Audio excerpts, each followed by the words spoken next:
Hello, everyone, and welcome to session 2 of Category Palooza 2022.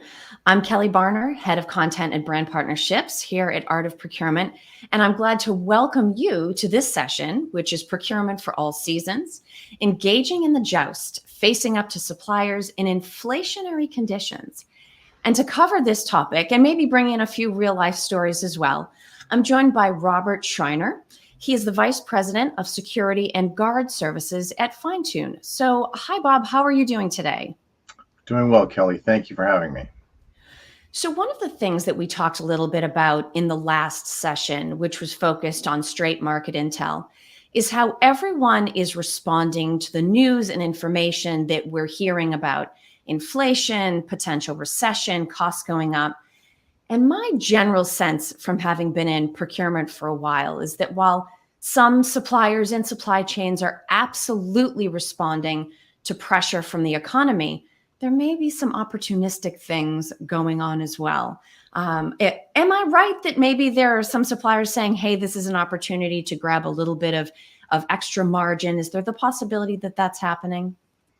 Absolutely. I think that the narrative itself is driving some of these actions and absolutely creating this opportunistic environment where vendors see a scenario in which their customers are already primed in some way to expect cost increases and inflationary progression, and they are looking to capitalize on that. Yeah. Now, it's interesting because one of the conversations that Phil and I actually had early in the pandemic is something that procurement is doing that might be sort of feeding into this dynamic. And that's the idea of how we think about different categories of spend. So something in the past, and actually the example that comes to mind is janitorial services. That in the past, that was a relatively cost-driven, spec-driven, location-driven type of service. But now, or certainly then during the pandemic and now post, there's sort of this elevated urgency around it, as well as maybe, again, a perception on the part of the supplier that they have a little bit more leverage. So what I would actually like to hear from you, and at the same time, I'm going to open the floor to questions. Bob and I will pause a few times during this session and take input and questions from you all. I would actually love to hear about some of the category examples where you're maybe hearing about companies facing this surge in interest or leveraging newfound influence on the part of suppliers. Absolutely. We've seen any number of circumstances where we've essentially seen vendors sort of capitalizing on this, kind of narrative. So, for example, if a consumer, a customer is already expecting a price increase, the vendor may, in fact, janitorial is a good example. Security is another example. Those are labor-centric services. Now, there's a lot of those. You can see that in retail. You can see it in food service, even logistics.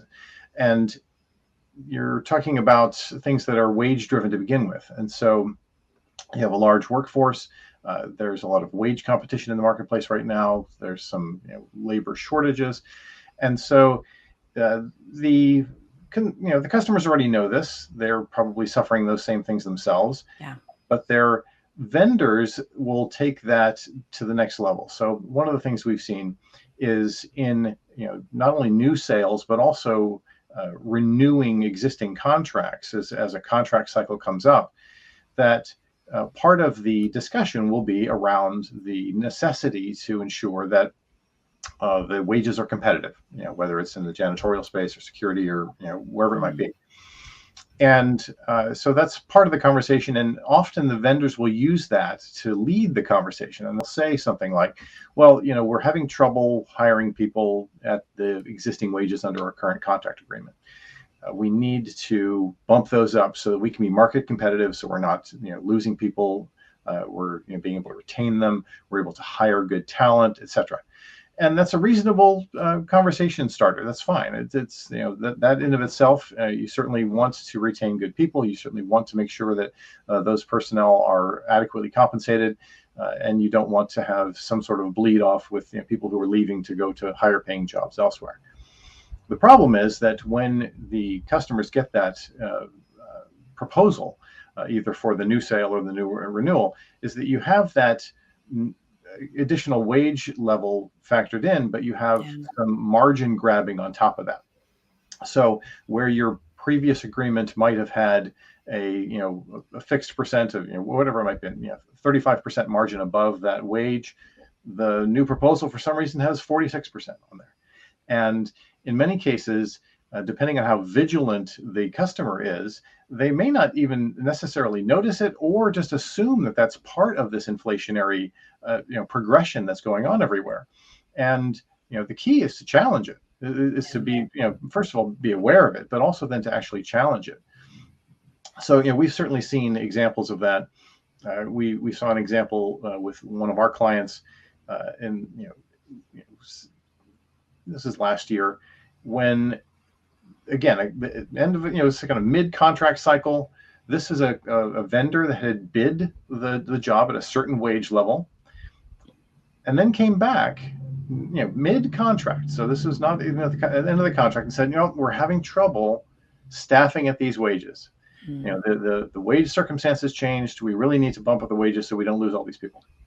Well, okay, fine. That's a conversation we can certainly have.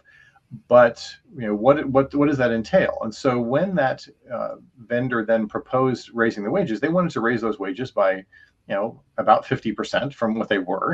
And this is a vendor that had bid those wages, and the customer had accepted that bid in good faith with the expectation that this was a market competitive bid. So the vendor then asks for a nearly 50% increase over that existing bid level, but also asked for another 50% on top of their existing margin. And so that's a double whammy for the consumer, because not only are they again in good faith, hey, we want to make sure we retain these people. This is a good team that we have in place. We don't want to lose any of these folks. We understand that this might be a problem.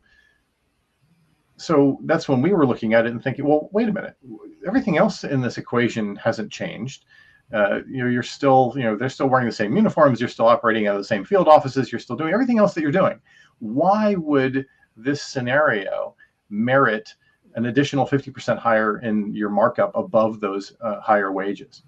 And so that's one of those things that, had that not been questioned, it would have just gone right through. And as it turned out, in this particular scenario, we were able to get those higher wages for the personnel on the site.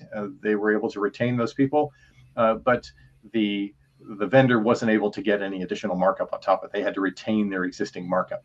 So that's the type of scenario that we're seeing, and it isn't limited to security or janitorial. As I said, it's across the board, especially in labor-centric services that where that is the wages themselves are the catalyst for the conversation, but then the opportunism takes over from there, and the vendors are taking advantage of the circumstance.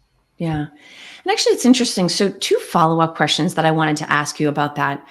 Procurement is moving into having an increasing percentage of the spend that we manage being services related. And I think even above and beyond that, location-driven services are sort of another beast unto themselves. Now, I've done a lot of location-based service sourcing, but I've never personally done, for instance, armored car, right, for picking up like from a supermarket.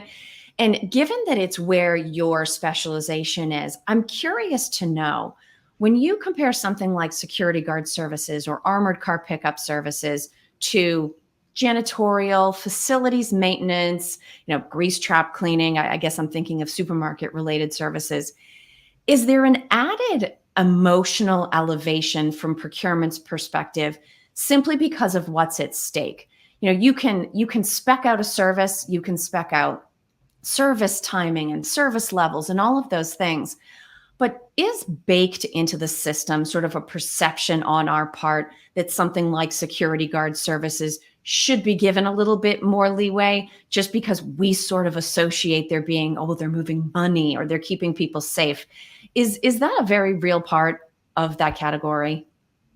Absolutely. That factor of risk uh, does color the conversation and does affect the perception.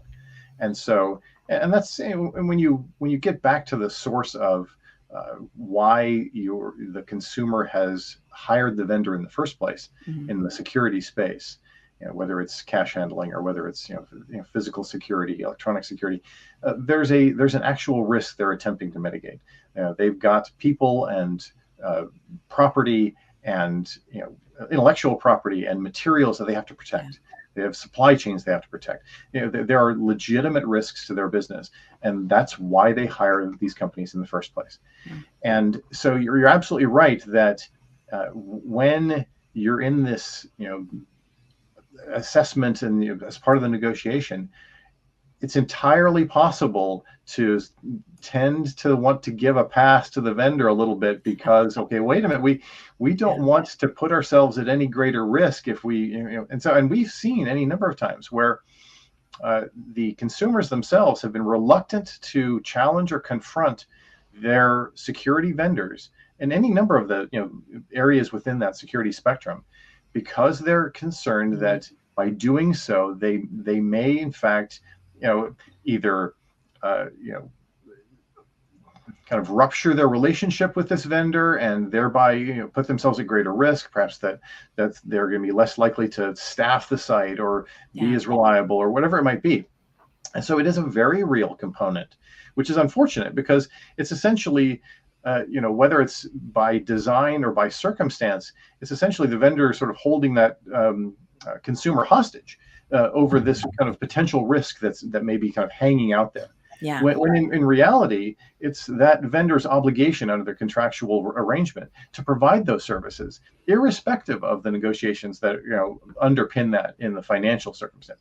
So it definitely does have an effect. Yeah.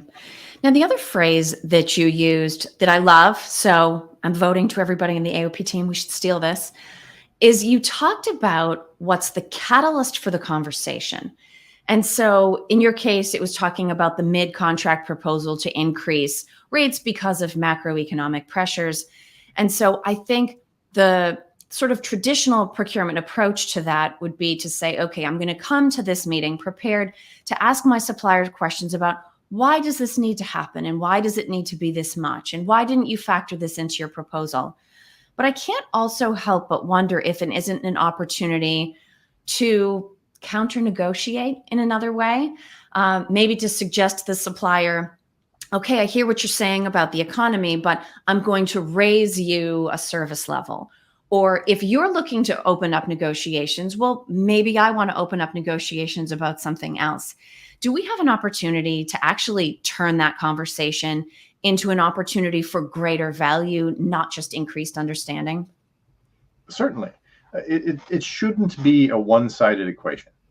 It should be a partnership. Yeah. Ideally, your relationship with your vendor should be a partnership in which you're collaboratively, coming to an arrangement that is mutually beneficial. Certainly they are a for-profit organization. They're in it to make money. But in terms of your relationship with them, they are providing a service to you. And if they have initiated the conversation because of whatever the catalyst might be, in this case wages, whatever the circumstance may be, then it absolutely is appropriate to be able to take advantage of that circumstance. Okay, fine, we're negotiating, let's negotiate these other factors. So if there have been it's entirely possible that in the course of the contract arrangement thus far, there may have been some shortcomings in service, or there may have been some questions about how things were done. There may have been, so there certainly are some opportunities to address some of those things. It's like, okay, fine, we can talk about these wages as the prime reason that we're here today, but we also have these other things we'd like to bring up. Or, is there something else that we'd like to see you doing for us that we haven't actually addressed up until now? Now, the one thing to be wary of is in a circumstance like that is that, and always be mindful of the fact that these vendors have a very sophisticated sales organization. They have a very sophisticated approach to maximizing their profits. They have dialed in. They've got algorithms and plans and procedures, and they are very, very well equipped to extract as much profit out of this arrangement as they possibly can. Mm-hmm. And so anytime that you open up a conversation that is beyond whatever that catalyst was, you need to be extremely wary that you don't make yourself vulnerable to some sort of sales pitch that might put you in sort of a disadvantage with them. So in many of these service categories, in these industries, whether it's security or janitorial or uniforms or waste removal, any of these things, there are incentives that those vendors have in their own organizations to salespeople, to their operators, their field office personnel, to increase margins, increase services, add additional services when they're able to, and add special services. And those special services and additional services are almost always vastly higher margin than what you would normally contract for your regular everyday service. And so those kind of value add things that the vendors are always trying to push, those are designed by the vendor to be much more profitable than their day-to-day service. And so that's the one kind of sort of warning, that's kind of a warning shot I'd fire over everyone's bow, is that anytime that you're either you initiated or the vendor initiates any sort of additional service beyond what you were initially contracted, be extremely careful about what you're actually getting, what you're paying for that. We've seen circumstances in which the vendors have offered additional services at extraordinarily higher rates than what they would charge otherwise. But the people actually performing those services, they're making the same amount of money. Yeah. They're not, they haven't brought in specialists making 2 or 3 times the rate that the service requires. No, they're just charging you more for it. So just that's one of the caveats to that. So it is an opportunity to do so, but it definitely is a circumstance where you need to be wary. And I think that's an excellent call out. And it actually brings us to sort of the next portion of the conversation. We called this session, we talked about jousting for a reason, because this isn't just procurement taking incoming shots. This is 2 opposing forces moving towards each other. And so as we start to move into talking about what procurement can do about all of this, I want to bring in some of the audience questions that we've received in this session. And actually, this is really funny. So I'm going to show you Trisha's question, but I'm going to acknowledge that Robert has asked a very similar question, and Colin has taught me another new term, greedflation. But basically what multiple people are asking is, it's not uncommon for a service provider or a materials provider to come and ask for more money because of some sort of macro condition.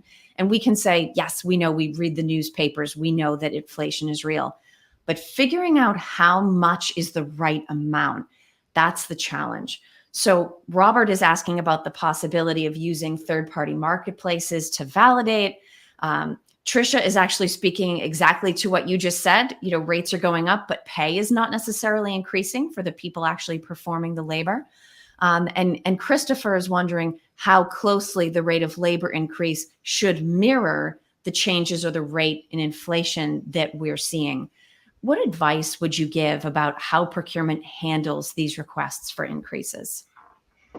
Well, there are resources out there that can assist. So, there are certainly any number of resources that can show what actual wages are in given marketplaces, and regionally, by city, by county, by state, and then drilling down even beyond that, down to actual industry specialties. So you can talk about someone who's a security officer with 2 years of experience, or a janitorial supervisor with 5 years of experience, whatever that might be. So you can actually get those kind of market analysis benchmarks from these resources. So you can do a sanity check on what you're being proposed. The other thing I would suggest is that it's not uncommon for vendors to put forward as their proposal this sort of lump sum. This is your rate. And unfortunately, we have to raise it by X amount because of these various factors we're talking about. So your new rate is going to be this new lump sum. It is not at all unreasonable to request from that vendor a breakdown of what that lump sum is. So you can, so they can actually show you, okay, this is what is going to wages. This is what is going to payroll taxes and insurance. This is what is going to our overhead management. This is what's going to, whatever it might be, our PPE. There's any number of things, or uniforms, whatever it might be. They should be able to provide you with an actual break, because they certainly have it. They've done the math. They've actually calculated it, so they have taken care of all of those things, and then they've tacked on their profit on top of that.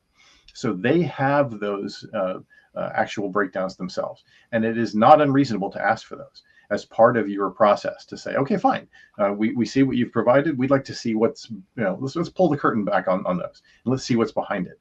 And that's where you can really get a good look at what's really going on. And if you've got a circumstance where you have multiple bids in play, you can then compare those breakdowns from different vendors and see what that also gives you an additional sanity check to see what they're, what are they really paying in wages?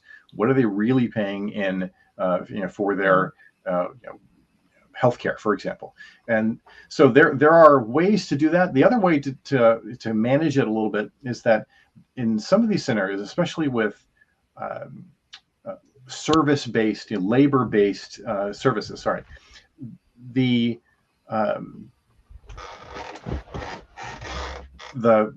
healthcare is a big part of it, right? So some of these employees actually pay, their employees, if they're large enough, they're going to pay their employees healthcare, and they will bill it as part of that lump sum. And so you're paying this surcharge on top of everything else, so that company can pay its own employees healthcare. Well, the reality is that the healthcare marketplace has changed dramatically in the last 10, 15 years. Yeah. And it's entirely possible, especially with some of these labor-based services, whether it's janitorial, security, wherever it might be, that their employees are not using their healthcare. Their employees are going somewhere else in the marketplace to get their healthcare, or they get it from a spouse, wherever it might be.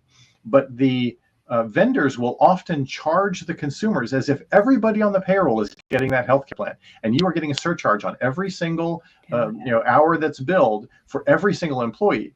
And so it's also possible to ask that vendor to pull out charges like healthcare and bill those a la carte as incurred.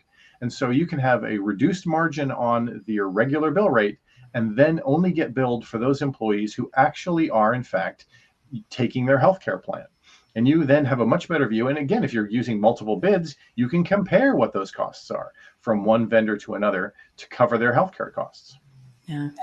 No, I think that's an excellent point. More details gives us more ammunition, if you will, staying with our jousting theme.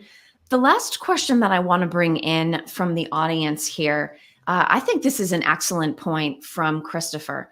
So he's talking about the fact that the issue with a price increase is that it typically happens mid-contract cycle.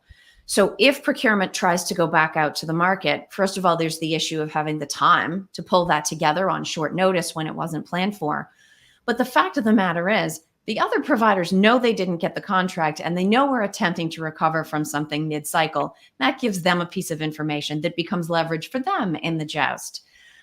Any thoughts on whether going to market is an appropriate response to a contracted provider attempting to pass through an increase? It certainly is, in the sense that it, in most cases, the vendors themselves who have the contract currently would rather not risk the circumstance of going to market, irrespective of how solid their position might be. There is still an inherent risk in you putting that out there for other vendors to take a shot at it. And I think that the threat, and it doesn't have to be couched as a threat, but sure, the implied threat of going out to market certainly is one that vendors should take seriously. And if in fact you're able to do this in an environment where you're able to pull back that curtain and really take a look at what's going on behind the actual lump sum pricing, then the vendors need to know that they're being held accountable. And ultimately, accountability is key here. If they know that you as the consumer are an educated consumer who's being vigilant, they will treat you with a bit more respect, and their engagement with you will be a little bit different. If they know that they can just get over on their consumer, they're not going to get challenged. No one's going to ask a question how we can raise the prices. Hey, we're going to tack on some additional margin. Oh, this really is a cash cow customer. That type of an environment's a very different circumstance than a customer who's actually challenging them and making them work for that, and actually showing them what's really going on behind the scenes. And so I think it actually is a legitimate circumstance to kind of put it out there, whether you actually do it or not. It actually, the vendor themselves should take that seriously. And it shouldn't be a circumstance where the consumer is afraid to go out to market because of, and it's not a small concern, generating, an entire RFP process, and that's a lot of effort. And, so understandably, there can be some reluctance to want to go to that scenario, but it might be something where that, 2-3 months that you're spending doing that pays off for the next 5 years. And so it definitely matters to, either, actually explore that possibility or have it out there as a legitimate, circumstance that can actually occur, to hold those vendors accountable. They need to know that you're being vigilant. They need to know they're being held accountable. They need to know you're taking it seriously and that you're challenging what they're saying as opposed to just taking it at face value. I think that word accountability, I mean, if there were to be one thing that people would come away from this session from, I think it is that idea of creating a sense of accountability between procurement and the supplier. I think that's an excellent piece of advice. What actually rounds out what's been a fascinating session, Bob. I think given so much labor topics in the news and given how many of these requests of all kinds of categories procurement is facing, this has been incredibly informative. And the good news is there's actually more. So I want to remind everybody that there is a fine-tune booth in the Category Palooza Expo. So please do not miss that. We've got some great resources there. And of course, we're rolling on to our next session in a couple of minutes. The next session that we have is going to be Helen McKenzie and Spend Pro Tanya Manning Grant. And they'll be talking about the 4 key factors that procurement professionals need to understand in order to manage through times of sustained disruption. But before we go, Bob, I want to sort of give you the floor one last time. If you had to sum up all the different questions and case examples and categories that we dove into today, what would it ultimately be that you would want the procurement and sourcing professionals that have joined us for this half-hour session to walk away with? That's it. It definitely matters to when you challenge your vendors. You need to make sure that as we just discussed, accountability is key. They need to know that you're watching, that you're being vigilant. And it doesn't mean that you don't still have a partnership. It doesn't mean that it isn't still a collaborative relationship. But it is in fact a business exchange. There are obligations that both sides have, and you need to be able to challenge those vendors to make sure that they're living up to their contractual obligations. And there's any number of ways to do that, but that accountability piece is key. Yeah, no, I think it is. So thank you so much, Bob Schreiner, just for everybody's records and all the people that are going to want to reach out to you on LinkedIn, I'm sure. You're the Vice President of Security and Guard Services at Fine-Tune.